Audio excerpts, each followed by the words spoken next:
आज 22 फेब्रुआरी भोर रे आमर सदर थाना अंतर्गत जो ओएवी आदर्श विद्यालय स्कूल अच्छी सामने गोटे ट्रक एवं गोटे बोलेरो मध्य गोटे सड़क दुर्घटना हो जाइए।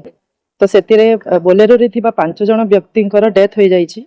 ता सहित बोलेरो रे थिबा 2 जन व्यक्ति जो माने कि इंजर्ड अछंती से माने बुर्ला मेडिकल को रेफर होइछंती एवं अन्य जने व्यक्ति से स्टेबल अछि वर्तमान। ता सहित ट्रक रे थिबा जने व्यक्ति से इंजर्ड अछंती से मध्ये अंडर ट्रीटमेंट अछंती। आ बोलेरो रे जो व्यक्ति माने थिले से माने हम झारसुगुड़ा पुलिस कर्मचारी अछि। मैडम आउ कोन गुरुतर आहत है कि वर्तमान रेफर करा से कंडीशन वर्तमान के 2 जन जो माने बुर्ला को रेफर होइतिले से माने सेठु आगो को मध्ये बारगढ़ विकास हॉस्पिटल को रेफर हेलेनी।